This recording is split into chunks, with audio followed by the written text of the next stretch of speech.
We are joined now, as we had promised, by our friend Trish Regan. She is the host of the Trish Regan Show podcast and editor-in-chief of TrishIntel.com, formerly of Fox Business and Bloomberg. Trish, great to see you.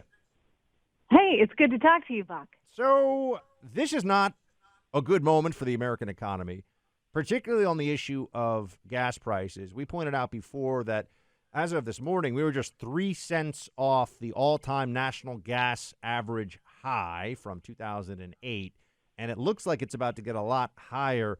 What is this going to mean for the broader economy? I mean, let's assume that this conflict continues on and the Biden administration decides that they're going to sanction the Russian energy sector directly, which they're certainly talking about doing. What does that look like for everybody listening across the country? Which, by the way, I mean, my view on this is absolutely they should.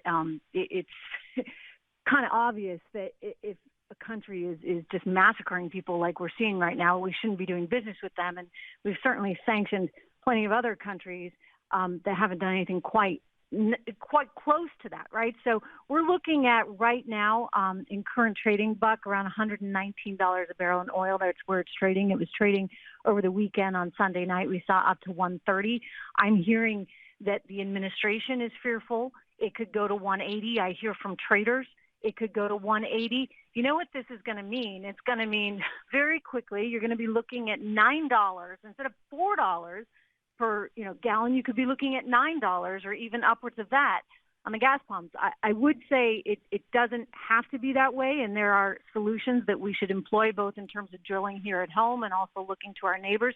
I also want to point out I'm really glad I'm coming on with you guys right now because I'm getting some breaking news that I just want to share, some developments. I've covered Venezuela for some time and have a lot of sources in Venezuela, both in terms of the opposition and within the Maduro government. And I'm hearing from sources close to the government right now that there is an effort, Buck, underway to make sure that at least 2, possibly 3 of the detainees there, the American hostages, are released. So that's just coming into me right now, and I just wanted to share that with you guys.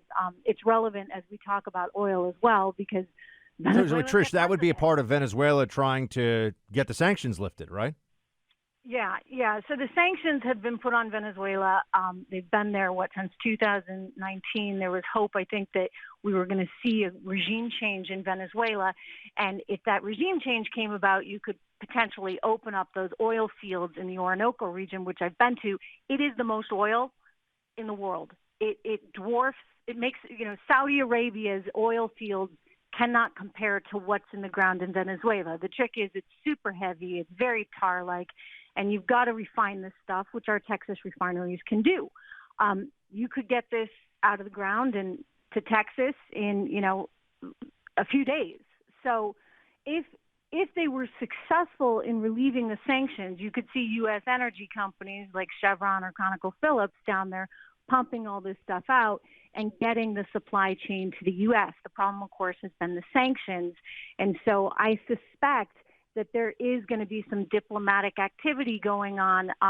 The release of, and we'll see if this comes to fruition, has not been confirmed by the U.S. State Department. But again, coming to me from sources close to the Maduro government, they are looking to release some of these detainees. This would be obviously a really, really positive development. I think that, we should all hope for that. But also, realistically, I think with everything that's going on right now, we should be trying to find solutions to work with people in our hemisphere. One of the things that has frustrated me from the beginning is that the Russians have been making efforts, as well as the Chinese, to have a presence in Venezuela and to access that oil that, honestly, we ought to be able to realistically access ourselves with a country that theoretically we should have more in common with than they do with the Chinese. So there's a lot going on. I think that we don't have to look at $9 a gallon. We could be smart about this. We don't have to go to Iran. I mean, of all places, I saw the story that you tweeted out, and I actually retweeted it, Buck, about the allegations now that there's some kind of assassination attempt on John Bolton.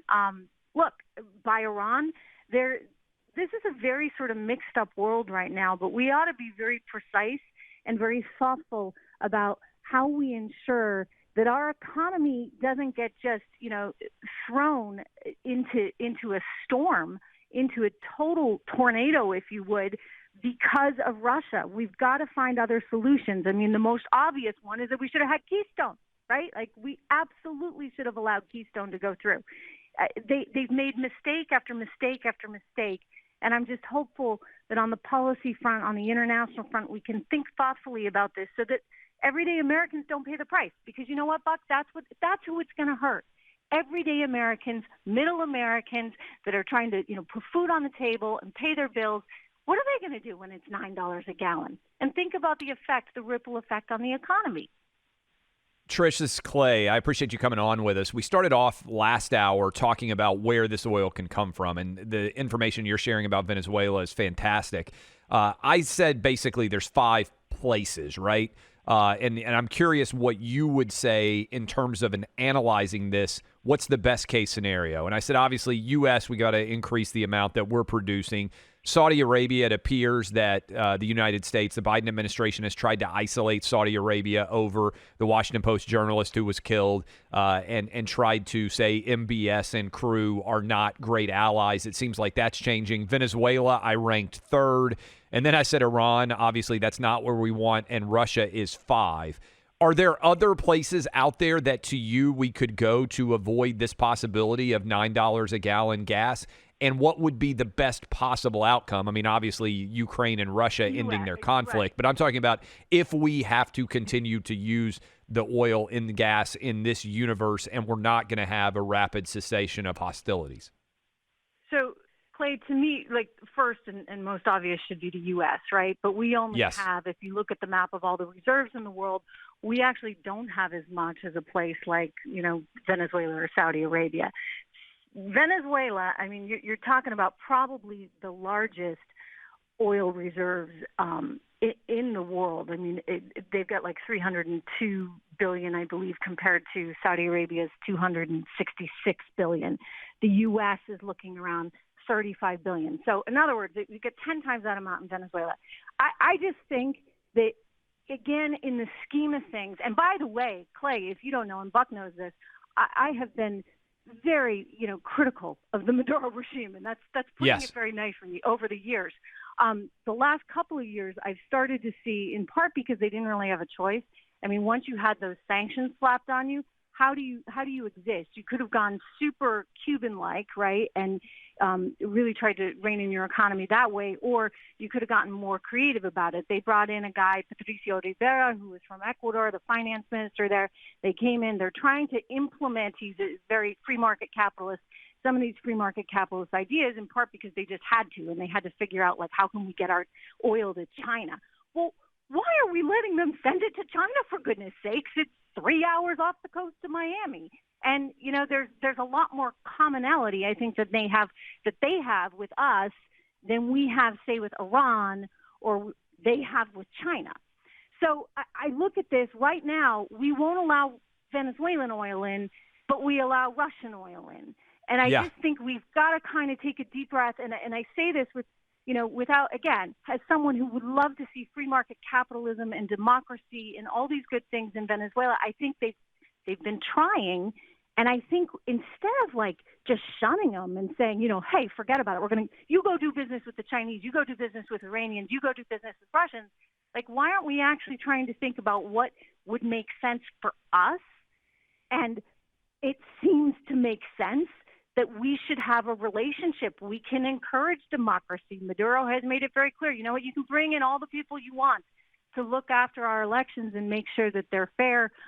There was a guy, the brother of Chavez, actually, that ran for governor in one of their states, and he didn't win. And I guess if they really wanted to manipulate the elections, they could have made sure that he won.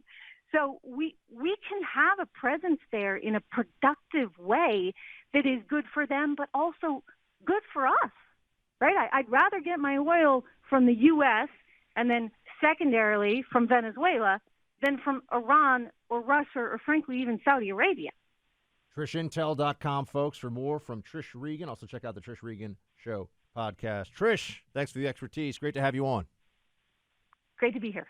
Thanks, guys. What is China going to do as U.S. sanctions escalate against Russia and as the conflict in Ukraine continues to become more violent and threatens to bring in further outside actors? What is China doing in the midst of all this? We've got somebody who's written about this a lot. Steven Mosher, president of the Population Research Institute and author of a dozen books on China, including his latest, Bully of Asia, Why China's Dream is the New Threat to World Order. Steven, thanks so much for being with us.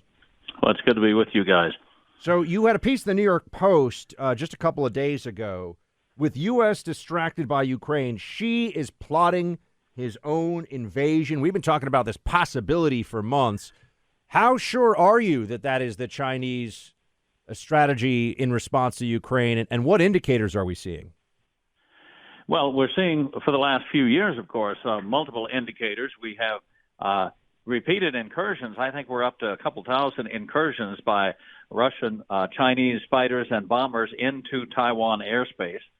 We have repeated threats from Beijing that if Taipei were to move in the direction of independence, declare independence, that would be a red line that would trigger an invasion. And we see the building up of an amphibious force for the first time in China, which is what they would need to invade Taiwan on the beaches. So there are all kinds of signs. And actually, Xi Jinping is behind schedule because the Emperor of China said he was going to retake Taiwan by 2020. It's now 2022. It seems to be the attack seems to have been delayed by his releasing a bioweapon on the world, killing 6 million people. So he's pushed back his timetable. But make no mistake, he wants to be the great unifier. Just as Vladimir Putin wants to reestablish the old Russian Empire, so the leader of China wants to take back all of the lost territories, first and foremost Taiwan, but also there are lots of territories around China's periphery that once belonged to the Chinese Empire that I think Xi Jinping would like to get back. Some of them are in Russia, by the way. Would we see a major national response, international response, I should say, akin to what we have seen with Russia invading Ukraine if China invaded Taiwan? Or is China's position in the global stratosphere of economic relationships so much more significant that there would not be an ability to isolate China and impose sanctions on them? Well, that's a very interesting question because Xi Jinping is looking at Ukraine as a test case and judging from the reaction of the West what sort of reaction he's likely to get if he moves into Taiwan. Now, I would argue that Taiwan has much more strategic significance than Ukraine does, because Ukraine is a grain basket. We feel sympathy for the people of Ukraine. But look, 94% of the chips in the world are made in Taiwan. If you lose Taiwan, you lose the vast majority of the chip manufacturing capability of the world. And China engages in economic warfare. Look at what they've done to Australia. They've banned 16 different Australian products. So they would not hesitate to use their control of chips to dominate other countries. And then if Taiwan falls, you give the Chinese Navy open access to the Pacific, and the next stop is Hawaii and the west coast of the United States. Right now, the Chinese Navy is hemmed in by what? By South Korea, by Japan, by the island chain down to Taiwan through the Philippines and into the South China Sea. If they get Taiwan, they have deep water ports. We're speaking to Steven Mosher. He's president of the Population Research Institute. He's got a piece with the U.S. distracted by Ukraine. Xi is plotting his own invasion in the New York Post. Steven, how do you think, we're watching right now a contest between a relative superpower with Russia, certainly a regional superpower, against what had been and is an outgunned and outmanned Ukraine. But Ukraine seems to be, by most analyses, although there's a lot of back and forth on this, punching considerably above its weight and causing real problems for the Russian invasion. How do you foresee an actual Chinese invasion of Taiwan going? Is it possible that Taiwanese could also put up a very stiff resistance that might not just complicate things, but even thwart China's ambitions? Well, I think we ought to complicate things for China right now. I think we ought to clearly arm Taiwan, and to the point where it becomes a kind of porcupine, and any invading force that comes across the Taiwan Straits would wind up with a bunch of quills in their face and a bunch of ships on the bottom, the troop transports on the bottom of the Taiwan Straits. So what's in Taiwan's favor is that 77% of the people of Taiwan say they would take up arms and fight against the communist Chinese invaders. Number one. Number two, they've got a 90-mile wide moat, which is a pretty good moat, and amphibious landings are not easy to carry off. We did it in World War II. We've had a lot of practice. China has zero practice in that regard. So they could go badly very, very quickly. So I think those things are weighing in Taiwan's favor. Against that, of course, you'd have to say, as you pointed out, China has a population 10 times that of Russia. It has an economy 10 times that of Russia. It has a much larger navy. So that weighs in China's favor. But if things go badly for Putin, and I kind of suspect they will, that he's going to reach some sort of compromise, withdraw his troops, then Taiwan is going to be safe for some years to come. Make no mistake, Xi Jinping has much grander ambitions than Putin does. I mean, Putin wants to be, the reincarnation of Peter the Great. He wants to reestablish Greater Russia, striding ruthlessly over Greater Russia's imperial domains.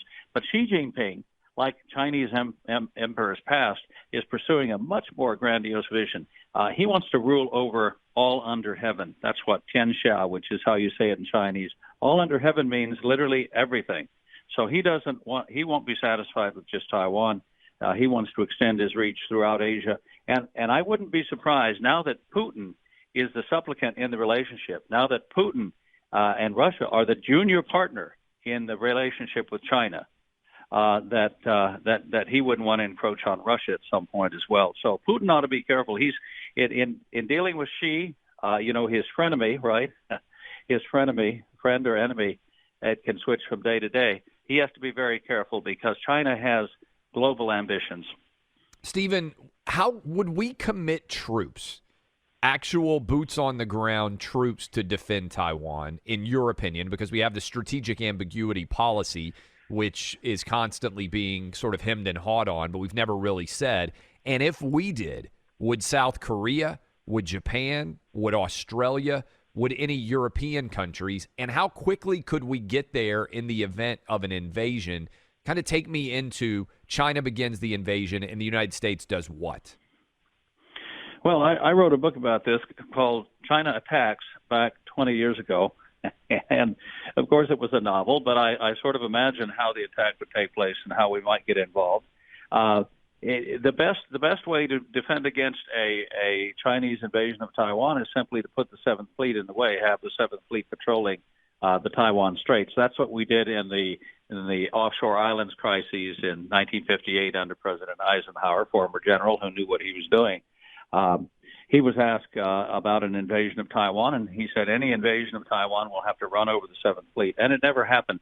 Australia and Japan have both said that they would contribute to the defense of Taiwan. So there's already a kind of alliance forming, which has upset China. China's foreign minister just said yesterday that he's very upset about the fact that the U.S. seems to be creating a NATO in Asia. Well, we're not creating a NATO in Asia. My goodness, the Chinese Communist Party is creating a NATO in Asia by being constantly aggressive against its near neighbors and forcing them, countries like India and Japan and Australia, to join together and ask us for help. So they're forging the alliance that they claim to be threatened by. Steven Mosher, thank you so much. His piece is up on clayandbuck.com about how Xi Jinping is preparing for his own invasions. We're all focused on Ukraine. Steven, appreciate the expertise. Thanks for being with us. Good to talk to you. How America can help Ukraine cripple the Russian war machine. That's the Fox News opinion piece that I co-wrote with our guest coming up right now, Jack Carr, the man himself. He is a former Navy SEAL sniper and #1 New York Times best-selling author of The Devil's Hand, which you should all go check out. Jack, thanks so much, sir, for joining us. Appreciate you being here on Clay and Buck. Oh, thanks for having me. What crazy times. Who would have ever thought that in 2022 we'd be talking about a nuclear confrontation between the United States and Russia, especially for those of us who grew up in the Cold War era and saw it come to end in the early 90s. It's quite surreal. I mean, Jack, right now there's this discussion about no-fly zones, and everyone's talking about this. Clay was asking, I thought, some great questions. I don't know if you heard some of it right before you came on about what could we do? First of all, Russian military doctrine when it comes to a nuclear first strike is what, as far as we know, and what are the chances we could even counter it before it went off? And what can you tell us about this component of the equation, the most terrifying component of how things could go terribly wrong in Ukraine and in the region? Sure. It's the Russian military doctrine does integrate the use of tactical nuclear weapons, which means they have them and they could be employed. And they also have this policy of escalating to de-escalate. So either a threat or maybe an attack, not on a major city, but on a minor one, just to show what they could do to a major city or to infrastructure. So that's all part of the playbook. But when we're looking at this, we often look at all of these things through a Western lens, and that continues to come back to bite us. We have a history of doing that, and we're doing that in this case as well, because the Russian population has been on a steep decline since the end of the Cold War, and Ukraine has the largest ethnic population of ethnic Russians outside of Russia. So they need those people to continue to survive. They need that to field an army if they want to continue to field an army at its current level. So they really needed to do this, not for energy, not for anything like that, but so they could continue to survive. So when we look at it through that lens, then that seems that the Russian people, the Russian government, Putin in particular, feels like they're backed into a corner. And they need this ethnic Russian population to survive, which means that they will probably do anything to get it. And that means that they could use tactical nuclear weapons. So that is something that is on the table, and it is a scary proposition, and that has to be factored into the U.S. calculus when we look at what is in the United States' best interest. Which at top of that list should be avoiding a nuclear confrontation with Russia. They have about 6,000 nuclear weapons. I think we have about 5,000. Regardless, we both have the largest stockpiles of nuclear weapons on the world, and we want to do everything we can to avoid using them because no one wins in that scenario. No doubt, Jack, and I appreciate you coming on. And this is kind of the questions that I have that don't seem to be discussed that much in the media or the larger discussion surrounding these issues. So a couple of things, building off what you just said. A tactical nuclear weapon has the capacity. I'm sure there's different loads, for lack of a better term, in terms of the damage that they can do. What kind of damage are we talking about a tactical nuke being capable of creating? And what kind of defenses, what is the likelihood that in Europe, let's say, Russia deploys a nuclear weapon, that it could be shot down before it actually is allowed to explode? Do we have any sense for that? And who would be doing that? Is that a NATO defense? Would they just allow it to land in Ukraine? How would this be handled by the larger universe of geopolitical actors? Right. So those are all great questions. They have a variety of nuclear weapons. So they have everything from nuclear weapons, obviously ballistic missiles on submarines, to the tactical ones too. If you go back, looking back in the 80s and even 70s, those they called them suitcase bombs back then. A little bigger than a suitcase, obviously, but you can see those online, see pictures of them. So they have a variety of ways. They don't even need to launch a missile. They can. I would guess that they still have those suitcase bombs somewhere after the end of the Cold War, and they can certainly drop those off in the middle of the city and leave just to show the world, hey, this is a smaller city. We destroyed the entire thing. Do you want us to do this to one of the larger cities? And of course, the implied threat there is that if we can do it here, we can do it elsewhere in Europe. And of course, we want to avoid triggering Article 5 of NATO, so that we don't have to get into this nuclear conflict with Russia. So the good thing, I think, if you look at weather patterns, I did quickly scan weather patterns, and using them right now, it doesn't look like it's beneficial because the winds aren't quite right for that. Because you use one of those missiles and it blows back on you, then it's obviously that's not doing you any good. And right now we have the winds are in our favor, but those winds will shift at some point. But I would think that our intelligence services are looking at this extremely closely right now and figuring out the best way to counter and avoid a nuclear confrontation. We're speaking to former Navy SEAL sniper Jack Carr, also author of The Devil's Hand, about the situation right now in Ukraine. Jack and I co-wrote a piece on FoxNews.com. You can check it out at clayandbuck.com on how America can help Ukraine cripple the Russian war machine. Jack, let's dive into that for a second here. In terms of the ground combat, it has been mostly ground combat so far. The Russian aerial advantage has been substantial, but not totally dominant the way that some had anticipated. So what is allowing the Ukrainians to put up a stronger fight than anticipated? And what do you think the American hand in this? We've already made the decision that we're helping them. So how should we help them? What should we give them with logistics and support?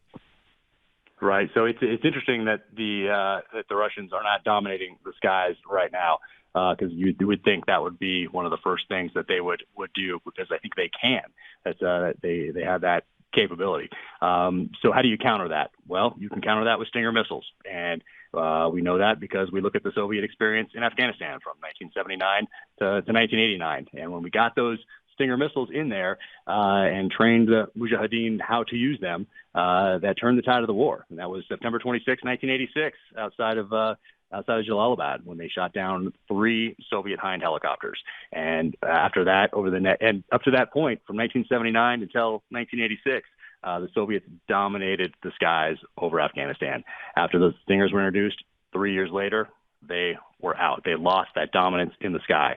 So that's one. And you can look to history for that. And then you can look at our experience in Iraq and Afghanistan. And you can see the IEDs, specifically the EFPs that came over from Iran, and how that weapon of tactical level weapon really gained a strategic importance because it defeated the most technologically superior armor in the world and undermined support for the war effort. So those on the ground that are studying warfare in Ukraine can look to both of those examples, and then also look to the other things that are working for them right now, namely the Javelin anti-tank missile right there.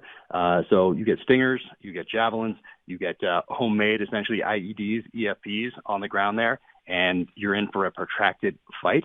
And once again, that Russian army wasn't really built to invade countries. It was built to occupy countries where governments had been installed by the Kremlin, and then there's an intelligence apparatus that is more accurately described as a secret police that silences and eliminates dissidents. But to invade and then battle a well-supplied, decades-long insurgency, as we saw in Iraq and Afghanistan, it's difficult, and it's even more difficult when your army is less prepared for that than we were in Iraq and Afghanistan. Jack, you learn from every conflict and every struggle. What has surprised you the most that you were not anticipating so far in Russia's invasion of Ukraine? I thought, I would thought that they would take over Ukraine in about 3 days. They massed their forces, and I thought they would roll through. But I think what really turned the tide and really what prevented that from happening is leadership. We saw leadership at the top. Of course, we offered to bring the president of Ukraine out, and he said no, and the world got to see that. And they didn't get to see that through our press secretary. They got to see it real time on social media. So the messaging in this conflict is extremely important. That leadership is extremely important. And that really rallied not just the Ukrainian military, but the Ukrainian citizenry as well, and most of the West. So I think that is something that surprised me the most, because had the Russians just rolled through over 3 days, we would be in a different position right now.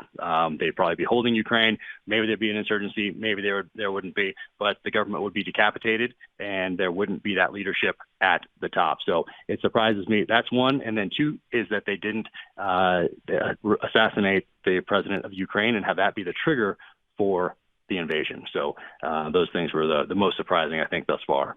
Former Navy SEAL Jack Carr. Go check out at clayandbuck.com the op-ed we co-wrote on how essentially the ground war can be turned against the Russians with U.S. armaments. Jack, appreciate it. Also check out The Devil's Hand. Jack, thanks so much for your time today. Thanks so much for having me. Appreciate it. Great piece this morning in today's issue of the Wall Street Journal by a woman who has been a guest with us a couple of times, I think, fled this New York City for the free state of Florida. She is Karol Markowicz.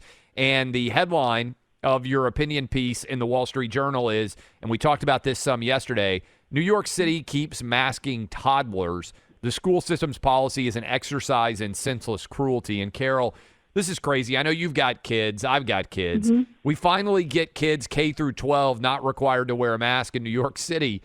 Yeah. But insanely, they are still requiring 2, 3, and 4-year-olds to wear masks, which are probably the people who are least able to wear them. And as you point out, least necessary to wear them as well. Yeah, and who should have never been wearing them. Yep. Even when we believe that masking perhaps did something, which I don't know who can still believe that.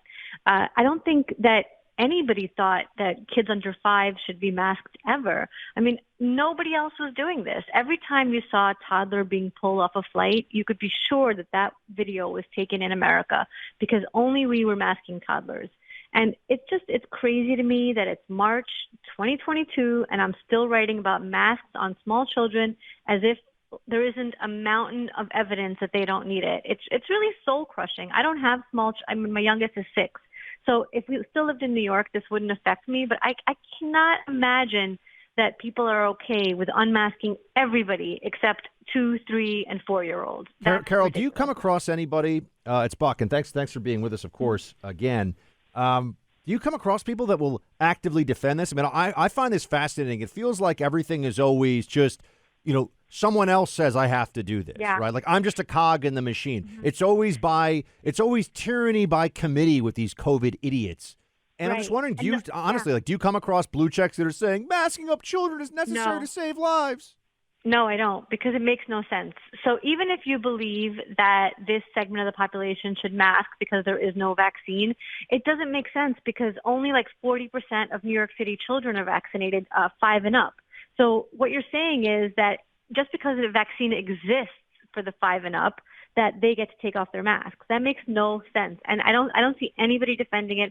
I don't know who put this bug in Eric Adams' ear. It's really shocking to me. I feel like it has to be teacher union related.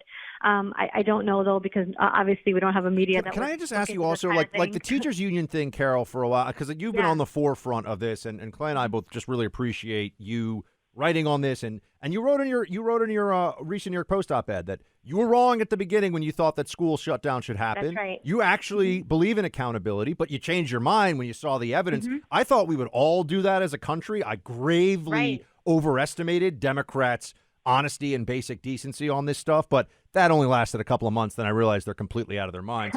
But I mean, going forward on this, I just what is it with the teachers unions? It just feels like they're doing this because they can. I mean, it's one thing when they can stay home for Zoom learning, but it seems like the teachers union say, we're all scared, our adults, even though they're vaccinated and whatever. Right. So, what is that all about? I feel like it is a flex of power to say we still have control. But you're absolutely right. Like, I got it wrong in March of 2020. And, Buck gives you a lot of credit for getting it right early on. So I get that people got it right when I was wrong. And I'm sorry that I pushed for schools to close in March 2020. I never believed that the 2 weeks to stop the spread would lead to 2 years of masking children and this insanity. And I just think that if we don't get apologies and contrition and acknowledgement from these people who got it wrong and continue to get it wrong, they're going to do this to us again. The pause right now with the mask mandates in New York City is just a pause. It's not an ending. They're just saying the numbers are down right now. We can take off our masks. We might put them back on. And might to me means that they definitely will. Karol, I think you're 100% right. And this is why I keep beating the drum that the 2022 midterms have to be a referendum on the politicians who allowed these awful decisions to be made. I think, and Buck said it, and I think he's right. It's a single-issue election. Our democracy, I really believe this, demands that we hold people accountable when they make atrocious errors of judgment on our behalf. And the Democratic Party did that for basically 2 years. And you're seeing, Karol, I know you left New York City, but the New York Times had a piece, I think it was yesterday I was reading, where they said, hey, oh, by the way, the people who suffered the most from school shutdowns were poor and minority kids. We've been beating that drum for 2 years. It was self-evident. And this morning I wake up and their morning digest or whatever they send out, it effectively acknowledged that none of the mask mandates and they're tiptoeing up to it, right? They're not definitively saying we got this 100% wrong. Will they ever? You're arguing they need to. Do you think we will get that acknowledgement? I don't think we're going to get it for a very long time. So the piece this morning about whether or not any of the mitigation factors worked, which we know they did not, was by David Leonhardt. And he's sort of he's the sanity whisperer at the New York Times. He brings news from 2 years ago to them. And so but even in that piece, he still has to hedge it and say, oh, but if numbers go up, then we may have to go back to masking. So he admits that masking did not work, only to say that should numbers go up, we should go back to the thing that did not work. And this is what passes for, journalism. And it really kills me that he's the best that we have to even offer. Like he's the best at the Times. He's our only hope at the Times, really, is what it is. And that's scary. We're speaking to Karol Markowicz, got a great piece in the Wall Street Journal just yesterday. New York City keeps masking toddlers, which is senseless cruelty. She's 100% right. She also had a piece in the New York Post saying what we've been saying here on the show, and I want everyone on the team on this one. We got to demand apologies, and I was wrong from the people who were wrong. We cannot allow this to be a suspension of all this. And to that end, Karol, it was about power early on, and it was about the election, and then I think they created this mass hysteria that they had to just keep feeding. A lot of them, it's tough to tell, with the apparatus. And Fauci, I'm making jokes all the time because it's so true. What happened to Fauci? Did he get, lost under the seats of a taxi cab here in New York? And does someone have to go find him? I mean, is he locked in a thimble somewhere? Like, what's going on? And with all this, it feels to me like ego is a huge part of this. That a lot of people who think they are very smart and very data-driven were very, very wrong. And they actually can't, psychologically cannot compute this, even though it's so clear now. So they'd rather continue with the delusion. Right. I play poker. So in poker, they can't get off the hand. Like they thought they had aces in the beginning, and now they're clearly beat, but they can't stop betting into the pot. And that's where we are right now. These people absolutely cannot admit defeat. And it's really just, again, scary for the future. I wouldn't care so much about them admitting that they've ruined, the lives of children and the lives of so many people for 2 years. I wouldn't care about that as much if they didn't continue to have so much control over the rest of us going forward. And the fact that they can just bring all these policies back at any time. I mentioned to you, I met a couple in Florida who are big fans of the show. I know they're listening right now, but their business suffered. They described how they didn't sleep for 2 years and how painful it all was and how nobody cared. And it was supposed to, these people were at home baking bread and on their Pelotons thinking that nobody else was affected. And it's tragic to me that they retain all this level of control to ruin our lives going forward. Karol, I've made the analogy of Vietnam, not in the context of obviously this being a war necessarily, but there was a contentious battle between people who said, hey, we need to fight the war in Vietnam. We need not to.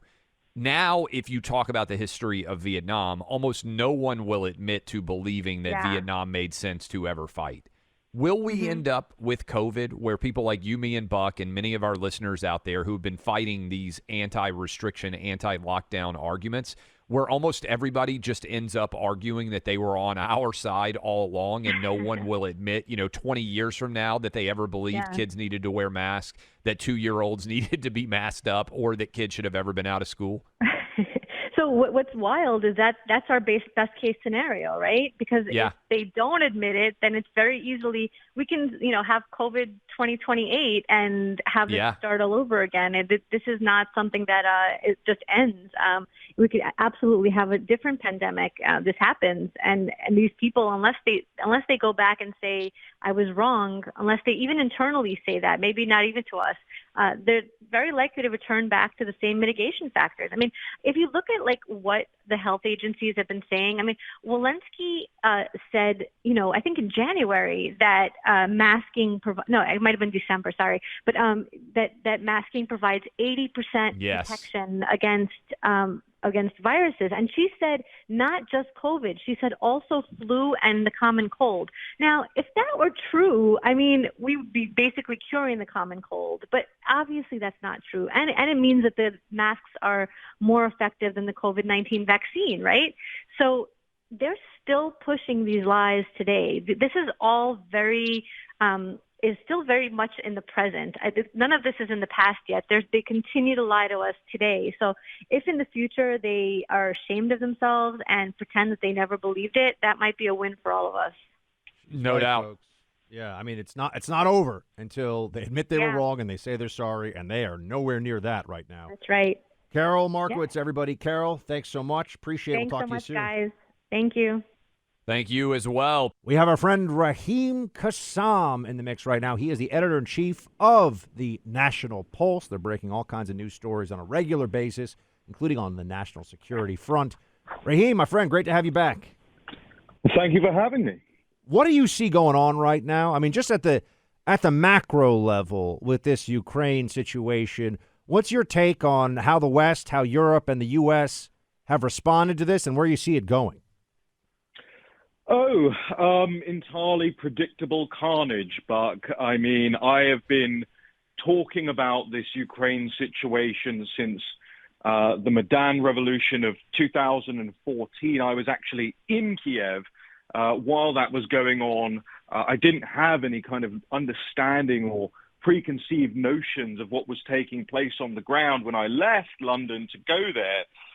But it became very apparent to me that if we continued on this trajectory, this tit for tat that we've seen over the last decade between NATO and Russia, that we would end up in a sort of conflict like this. And I think it's just one of these most regrettably predictable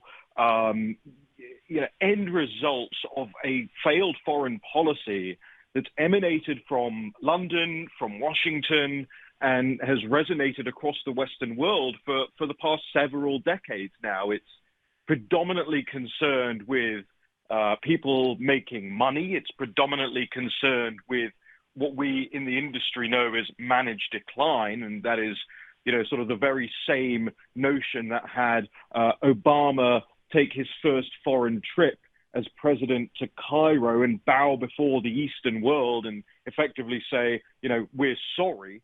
And it's one of those things that is entirely predictable when you look at the last several decades of political philosophy, that is the underlying consensus that the elites in DC, the elites in London have subscribed to, which is predominantly Francis Fukuyama's end of history theory, right? That liberal democracy will pervade, nothing can stop it, and here we are now staring down the barrel of Mr. Putin's guns. I happen to believe, as a matter of analysis, within myself, looking at this situation, and I wrote an article about this for Newsweek a couple of weeks ago, that this will, of course, end with a prolonged negotiation, a new set of treaties, and a whole lot of blood that's been shed for virtually no reason. So I said back then, and I continue to say, can we just skip to the good part? The good part being when people stop dying. I mean, that is well said. And we just got a great question as we went to break about what we think is going to end up happening when all of these people do stop dying. What does the end result in your mind look like, Raheem? Like, how do we end this conflict in Ukraine and Russia? And what is the result of the end?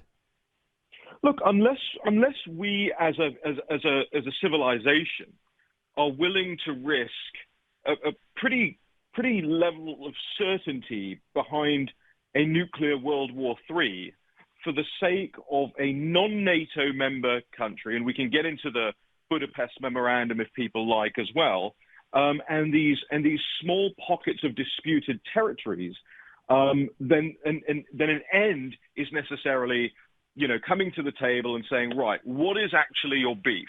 Now, the interesting thing about all of this where we are now, and really it reached this kind of crescendo of nonsense a couple of weeks ago, when Vladimir Putin goes out and he gives this, long, winding, 90-minute setting out his stall of history and culture and ethnicity and land and Stalin and Lenin and all of this stuff. And then the next day, Biden stands up in front of a lectern, gives an equally winding but extremely short and unspecific speech that doesn't actually deal with any of the specificity that Mr. Putin raised. So these two sides, what I'm saying, are not even speaking the same language at the moment. One side is speaking realpolitik. One side is saying, hey, we want this territory. We believe it's ours. Here is our justification. And the other side is pretty much putting its fingers in its ears and saying, yes, but you're just a warmonger and you're corrupt, and so we're not going to do any business with you. Well, it's funny, isn't it? Because the West has actually been pretty happy, and some European countries especially have been pretty happy to do extremely high levels of business with Russia over the last several decades.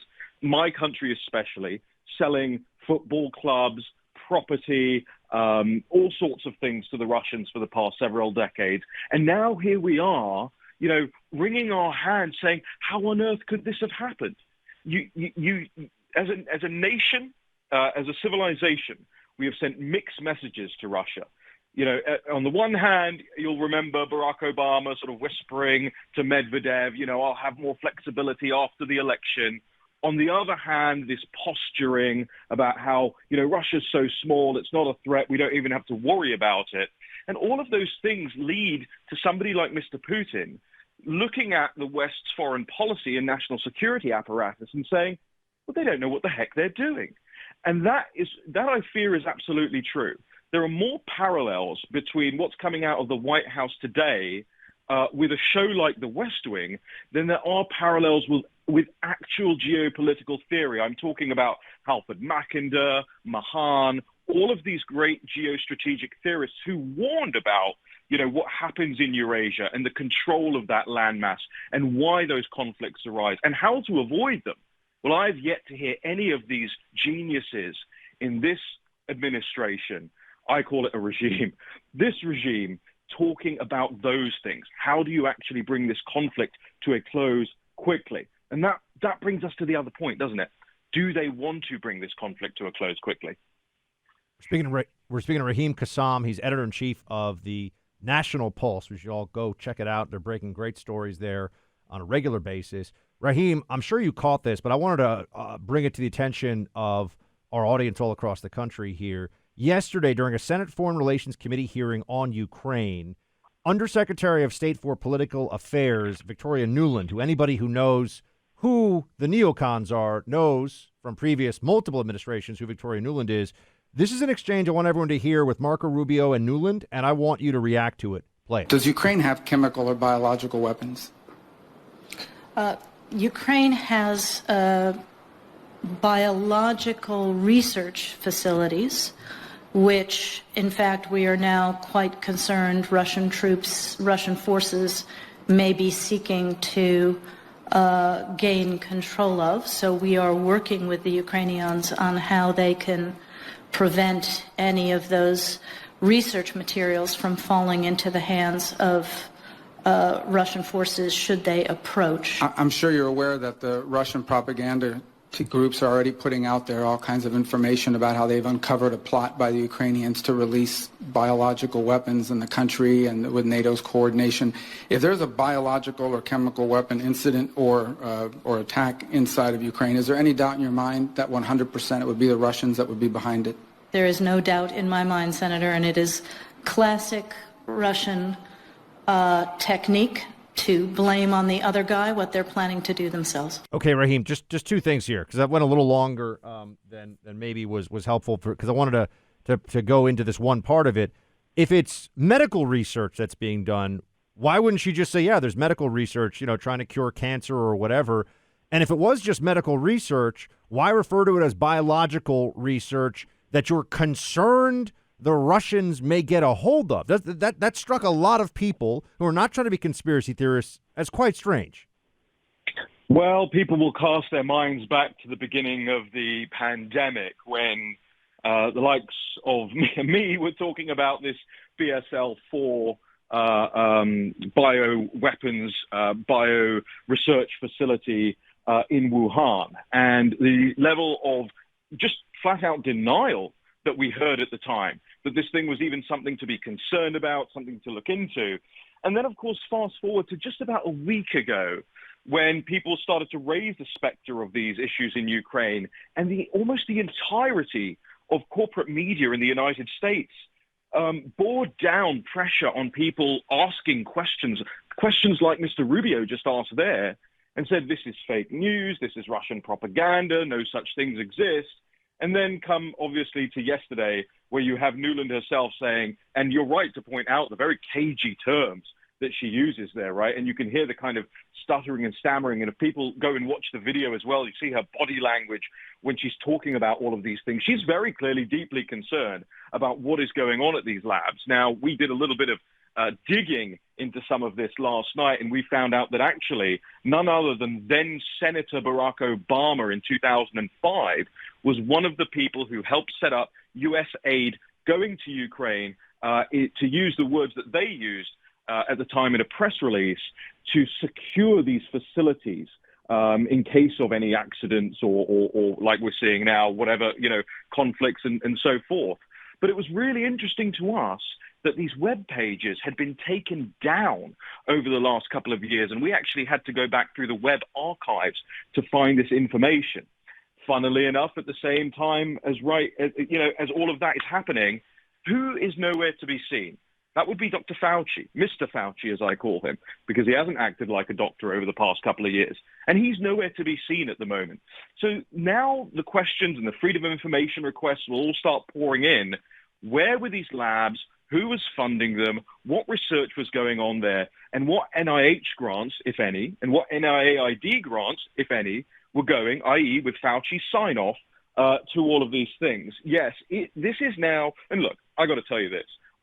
When it comes to the fog of war, especially in the propaganda realm, you can't believe either side.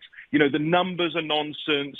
We've shot down 4 billion planes, and the ghost of Kiev is lurking behind every corner. It's all nonsense. You got to just look through all of that and get right to the signal. And the signal here, again, comes back to our first point. How do we end up in this situation? How do we get out of this situation? Because for me, I said this back in November, Mr. Putin knows that this is a prolonged conflict if he wants it to be. And he is now seeking to normalize conflict in that region. I would say that responsible people, the grown-ups, we told the grown-ups should be talking about how to not allow conflict to become normal in that region and in Ukraine. Raheem Kassam, everybody. National Pulse is the website he is the editor-in-chief of. They're doing great work over there. Raheem, my friend, thanks so much for being with us. Appreciate it. Thank you, guys.